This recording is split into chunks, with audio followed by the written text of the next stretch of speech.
Olá! Você que está acompanhando nossos vídeos, deixe o seu like, deixe também seus comentários. Isso nos ajuda a ampliar a rede de assuntos que vamos abordar. E principalmente, inscreva-se em nosso canal, clique no sininho e receba as notificações automáticas de novas postagens. Hoje o Munhoz Costa, Advogados Associados, está recebendo o nosso convidado, Kilder Zander, empresário das áreas de alimentação e construção civil, com formação em economia e finanças, mestrado em organização e organizações de desenvolvimento, cofundador do Banco CNH Industrial, para conversarmos um pouco a respeito da coronavírus e os efeitos do vírus na saúde e da economia. Para abrir esse bate-papo, nosso sócio Paulo fará um breve relato sobre a situação atual e aplicabilidade do estado que estamos vivendo com a aplicação do decreto legislativo que declarou o estado de calamidade pública.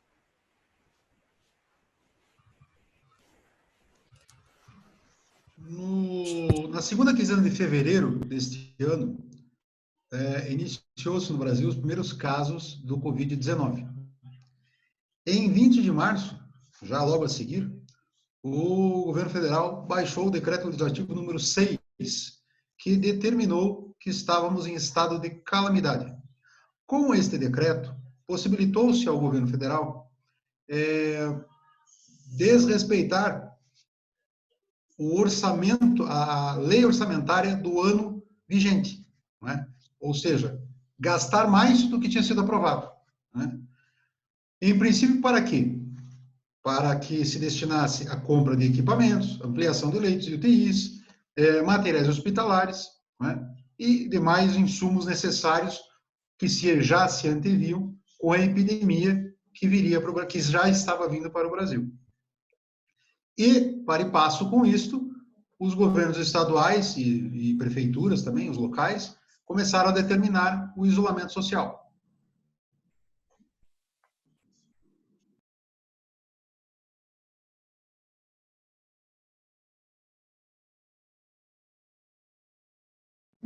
Não teria um tema mais atual do que esse, ou seja, os efeitos do vírus na saúde da economia, por conta da recente troca que houve no Ministério da Saúde, né? Tudo isso envolvendo essa questão. É saúde ou é economia e saúde, etc. e tal. Afinal, todos nós estamos bastante até cansados de assistir, de acompanhar esse conflito, esse noticiário. Mas o nosso objetivo aqui, de acordo com o convite aí da Munhoz Costa Consultoria, foi no sentido da gente falar sobre quais seriam os efeitos desse vírus na saúde de um outro organismo, não do nosso organismo, do organismo humano, mas um outro organismo que é o sistema econômico. E esse é um ponto que o nosso presidente da República tem levantado e é algo que precisa ser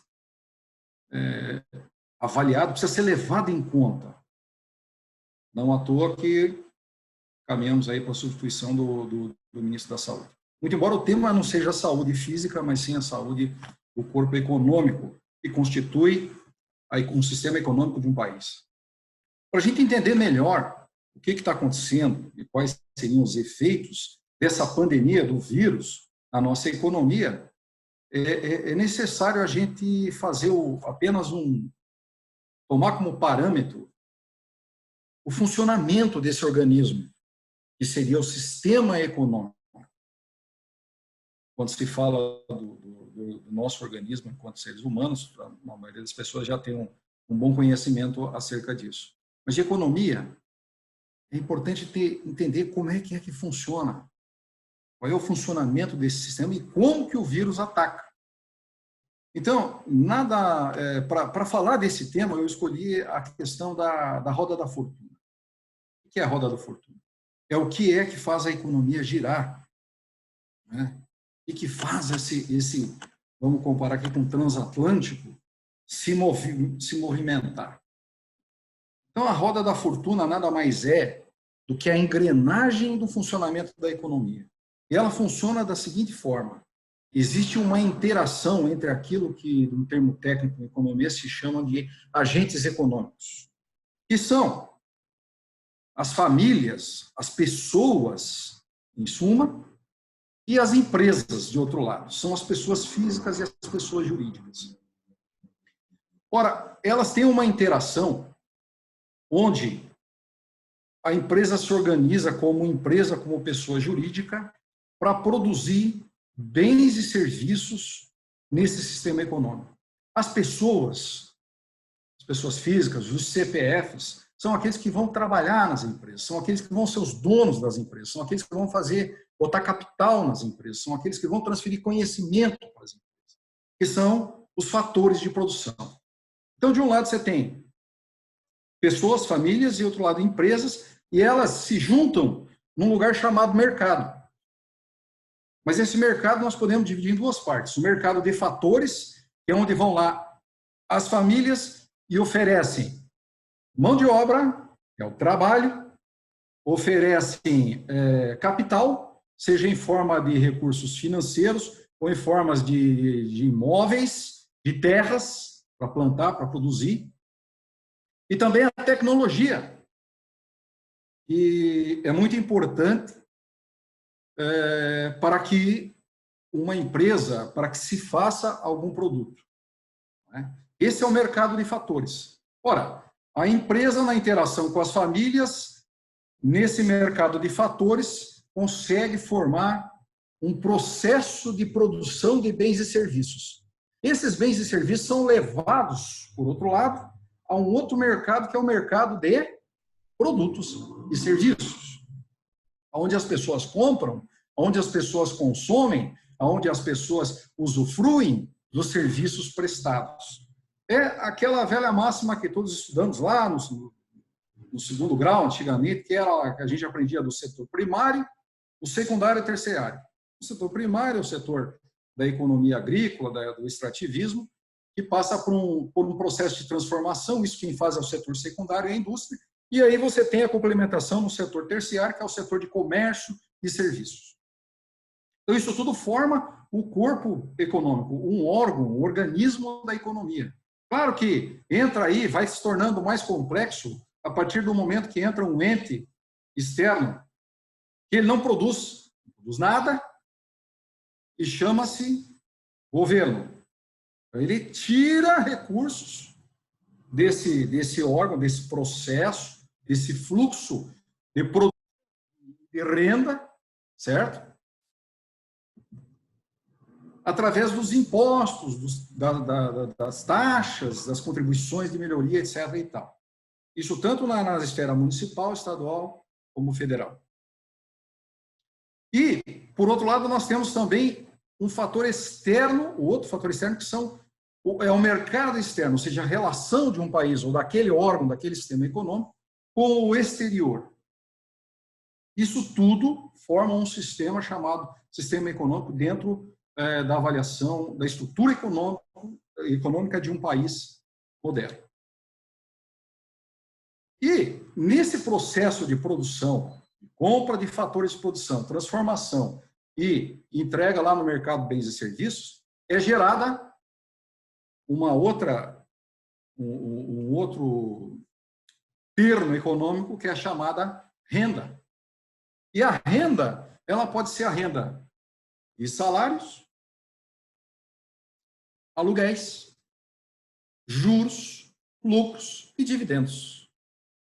Então, todo esse organismo funcionando de forma harmônica, regido aí pelas leis de mercado, ou seja, a oferta e a procura, ele funciona de uma forma quase que automática,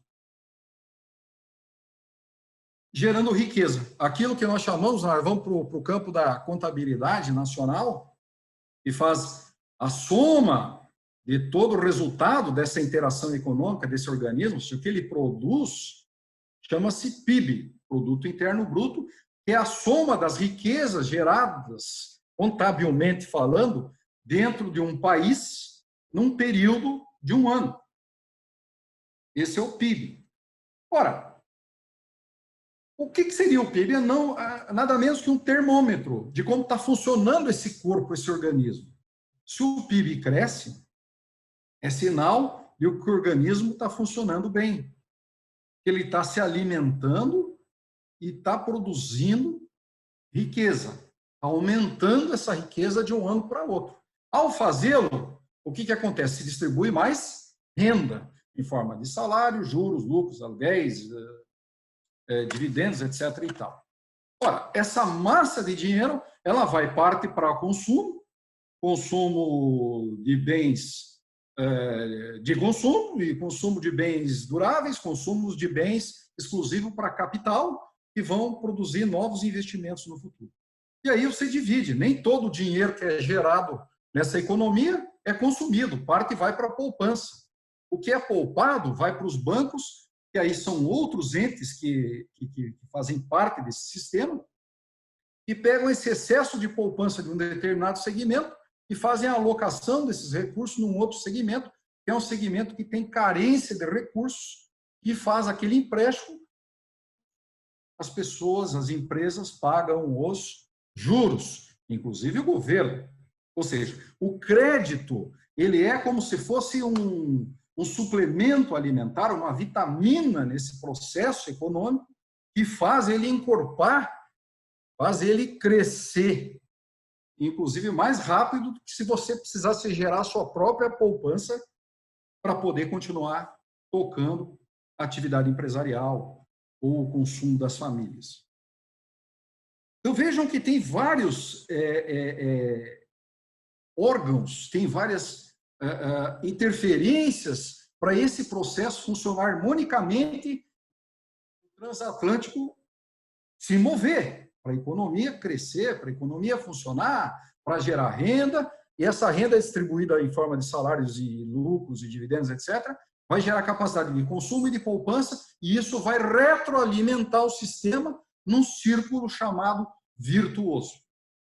Ora, quando acontece algum problema nesse corpo, como nós vimos a partir de 2014 para cá, o que acontece? Pode haver o que nós chamamos de recessão. Por algum motivo, né, ou por uma própria inerente ao sistema que vive, o Schumpeter, um economista que estudou a teoria dos ciclos, né, o próprio sistema, ele cresce, cresce, cresce, até que chega num patamar, ele precisa dar uma parada, e que são as épocas de baixa. Então, se você for analisar os ciclos econômicos, eles são up and down, né? Alto e baixo. Então, você tem um período de baixa, de ajuste, onde acontece o determinado crescimento menor ou a recessão, onde o PIB até ele fica negativo. Uma recessão é quando o PIB deixa de crescer, ele regride. A geração de riqueza ela é diminuída. E isso nós experimentamos no Brasil de 2014 para cá. Sendo que nos anos 2015 e 2016 teve queda do PIB em torno de 3,5% em cada ano, ali naquela época do conflito com a Dilma Rousseff, o impeachment, até chegar ao impeachment, etc. Isso aí acaba afetando, nesse caso, esse transatlântico vai andar mais devagar nas épocas de recessão. Vai gerar menos, esse corpo vai gerar menos riqueza, as pessoas vão ter mais dificuldade para gastar, e isso gera um círculo vicioso de retração. Certo? É assim que funciona. Nos tempos para cá, o governo foi, da crise de 29 para cá, chegou-se à conclusão que o governo, nessas épocas de tempo ruim, né, de recessão, e tomar algumas medidas para injetar e fazer esse corpo reacelerar, para que aumente a temperatura desse corpo. Agora, se ela aumentar demais, esse organismo vai ficar com febre, e para isso tem um nome que é a inflação. E também não é bom. A inflação, ela corrói o poder de compra das rendas. Né? Nós já vivemos aqui no Brasil, quem tem aí mais de 50 anos foi testemunha de uma época terrível, que era a época da inflação, da hiperinflação. Isso também não faz bem. Para isso existe, então, um timoneiro nesse motor, nesse organismo, nessa máquina, nessa engrenagem, que é o Banco Central e o Ministério da Economia. E eles têm mecanismos de engraxar, vamos chamar, em termos mais chulos, azeitar o funcionamento dessas engrenagens através da política econômica, política fiscal, política cambial, etc. E tal. Eu não quero cansar vocês com todos esses termos econômicos.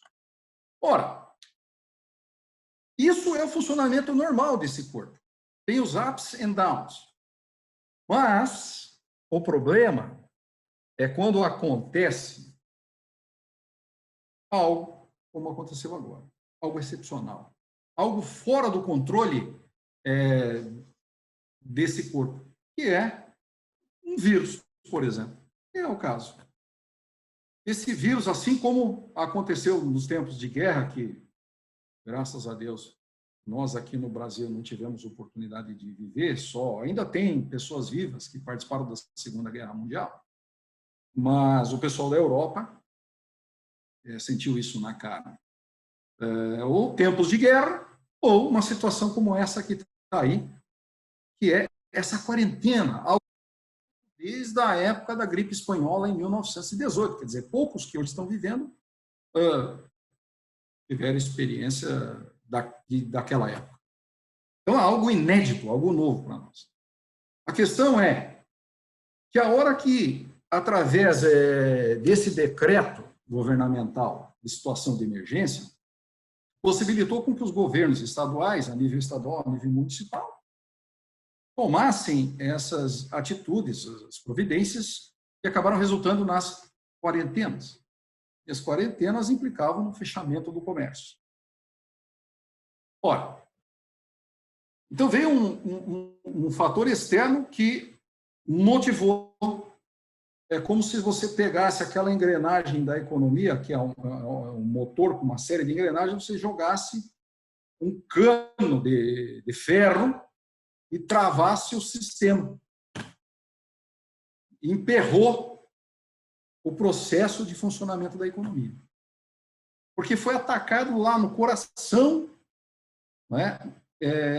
Foi no coração, na alma daquele motor, que é as relações entre os agentes econômicos.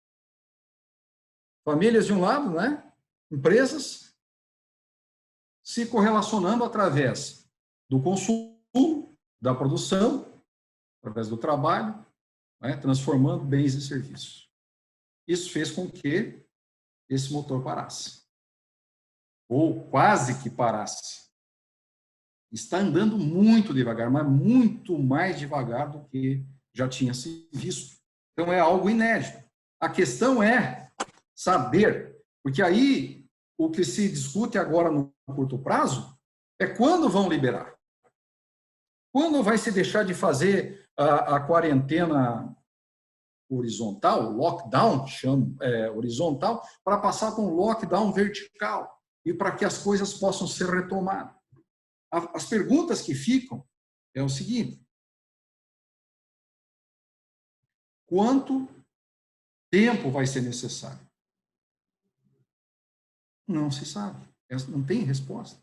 Estima-se, por exemplo, os países da Europa estão começando a sair desse processo agora que está entrando a primavera. Aqui no Brasil nós estamos entrando no inverno. Então, os estudos que já foram feitos a esse respeito, principalmente naquelas setores da economia e cidades que vivem do turismo, é a partir de setembro, quando retoma a primavera aqui no Brasil. Olha quanto tempo nós temos ainda. Se de março para cá, a partir desse decreto aí, até agora são um pouco mais de 60 dias, já causou todo esse transtorno que nós estamos vivenciando, experienciando. Então, é isso que fica. Até quando? O próprio doutor Paulo, ao fazer a introdução aí dessa questão desse decreto, comentou que esse decreto vai até 31 de dezembro e pode ser prorrogado. E não se sabe. Mas outra coisa, a principal, que é que nós vamos discutir aqui agora, é qual será o efeito na economia. Qual será o efeito? A curto prazo, até já tem alguns dados aí que já estão aparecendo. Mas a médio e longo prazo, a gente não pode. Vamos fazer aqui uma analogia com o que acontece nos Estados Unidos, na região da Flórida, todos os anos, que são os furacões. Então, todo ano tem furacão. Mas os furacões são classificados entre 2, 3, 4, até 5, sendo que o 1 é mais fraco, o 5 é mais forte. Qual será o efeito desse furacão chamado coronavírus ou Covid-19 na economia brasileira no médio e longo prazo? Essa é uma pergunta que fica no ar. E eu desafio alguém a me dar uma resposta nesse momento. Você não tem parâmetro, não tem horizonte de análise suficiente.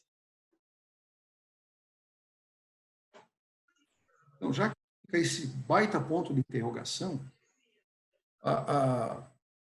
eu entendi que o desafio que vocês me trouxeram nessa conversa, nesse bate-papo, era o que fazer do ponto de vista econômico e financeiro para você que tem as suas finanças, que está em casa e que não sabe se vai conseguir voltar a trabalhar, se vai perder o emprego, ou para você que é empresário, principalmente o micro e pequeno empresário, que são aquelas empresas que faturam até 4 milhões e 800 mil por ano.